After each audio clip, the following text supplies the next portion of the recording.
Hey guys, today I'm going to show you how to go ahead and clean your carpet using the Rug Doctor. You could get a Rug Doctor anywhere at any hardware store. Some grocery stores have the Rug Doctor.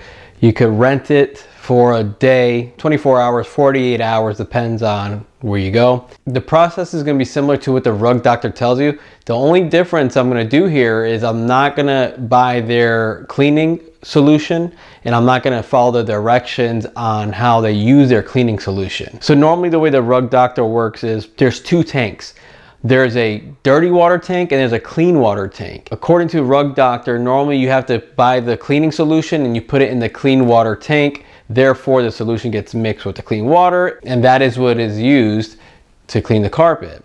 The thing I don't like about that idea is that you don't give the solution enough time to dwell and penetrate any type of stains or anything like that. So I'm going to show you what I do to be able to overcome that. Basically what I end up doing is I use a pump sprayer. If you don't have a pump sprayer, you could probably use a spray bottle. Your arm's going to get pretty tired spraying a spray bottle over your carpet. So get yourself a pump sprayer. They're not too expensive. You could get different sizes. There's gallon size ones and there's even smaller than a gallon as well. I have this right here. You could get them at Home Depot, Lowe's, anywhere, Ace Hardware. Obviously grocery stores don't have them. What the pump sprayer allows me to do, it allows me to fill it up with some nice hot water. It also allows me to pre-spray the carpet, so it allows the cleaning solutions to dwell. So once you fill it up with some hot water, don't fill it up too much because you got to put the cleaning solutions. You buy yourself some Zep Premium Carpet Shampoo. The Zep Premium Carpet Shampoo works really good. And then I also end up adding some citrus cleaner.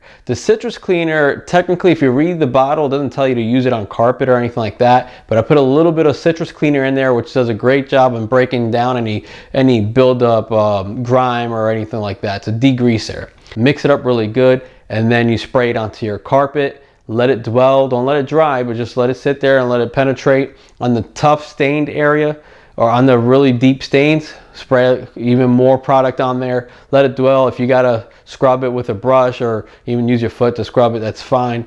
Just let it get inside the fibers. Then at that point, you go over it with your Rug Doctor, and all you're gonna have in the Rug Doctor is just clean, fresh water. Do not add any chemicals in there. What I do like to do is I like to clean the carpet, rinse it, and make sure I got all that soap out of there, because the issue with the Rug Doctor is that you put soap in the tank, you clean the carpet, now you have soapy water sitting on your carpet, and then next thing you know, the soap that's still stuck inside your carpet fibers are gonna absorb the dirt from your feet, and you'll probably be cleaning your carpet more often than you'd like. I'll have all the links to these products in the description, so you be able to go ahead and check them out on Amazon or wherever I could find links for these specific items. The carpet I am cleaning, it is my personal house. It is a little embarrassing. It's kind of dirty, but it's in the traffic area.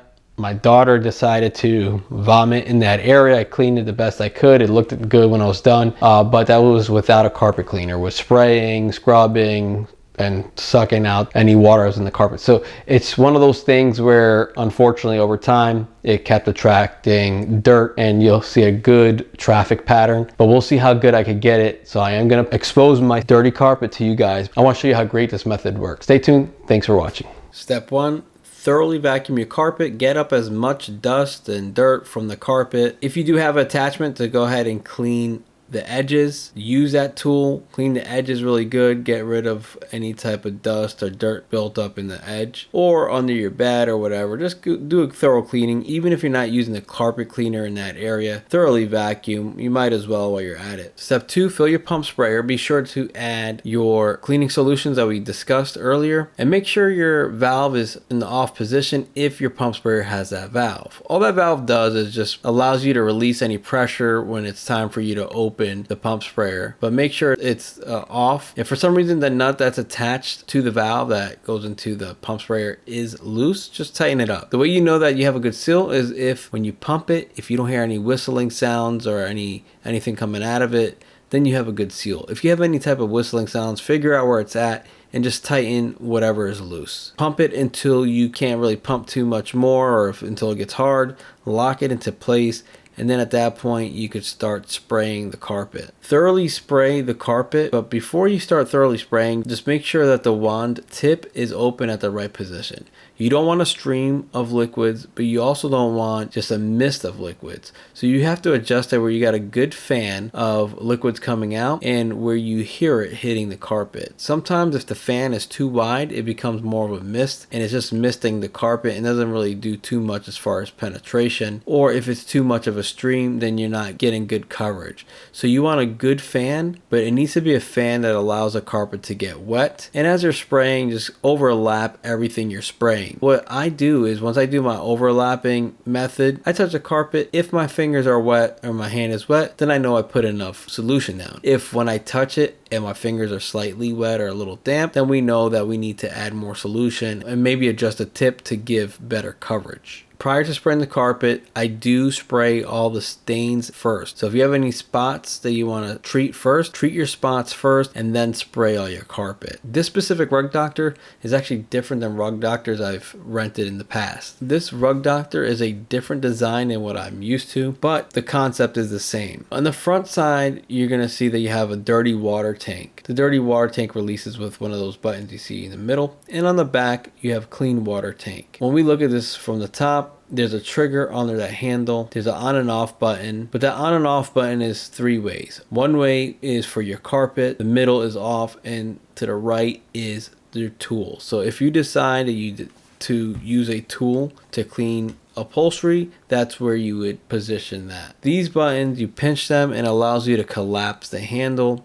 When the handles collapse, it allows you to put it in your trunk or in your car or any vehicle that you have, and it would fit in there. The thing I like about this unit is that there's spinning brushes. This unit allows you to tilt the handle back so you can put it at a comfortable position and you can go back and forth just like a vacuum cleaner. In the past, the older units didn't have a spinning brush. It had a straight brush that would basically agitate or kind of just scrub. The problem with that setup was you only were able to pull it. So you would pull it and then lift it, bring it back in position and pull it again. This unit allows you to not only pull, but you could also push and you get a nice thorough cleaning that way. Another tip I would give you is overlap everything you do. If you have to go over something more than once, that's perfectly fine. So if you see a stain or something that's a little more stubborn, go over it more than once. If you need to add more cleaner, go back and add more cleaner. I normally, before I do sections at a time, I'll clean it. If there's stains, I'll add more cleaner, and I'll just keep on doing that until I can get the best results possible. Keep in mind that the only way that the brush will spin is by pulling the trigger that's on the handle. And not only does that let the brush spin, it also allows liquids to release. When you no longer want liquids to release or the brush to spin, at that point you release the handle and you're good. In this section here, this is the worst section that I have. You see a line, it's the first pass I've done. To the right of that is a pass that I haven't done, but it's been sprayed. Ideally, you would want to do a first run, get the whole section cleaned up, spray again, you do your second run, which this is what you're seeing here now. And if you feel like you need a third run, you could do your third run. I'm going to do a third one because I see that there's more stains in those areas. You can see there's still a little shadow right there. And then you're going to see the little shadow by the door as well. Excuse the lighting, the time of day, and the blinds are kind of making it a little difficult to see. I should have done something better with that. There's some type of staining right there. So I'm going to go ahead and spray this sections again. I'll focus heavily on the stained areas and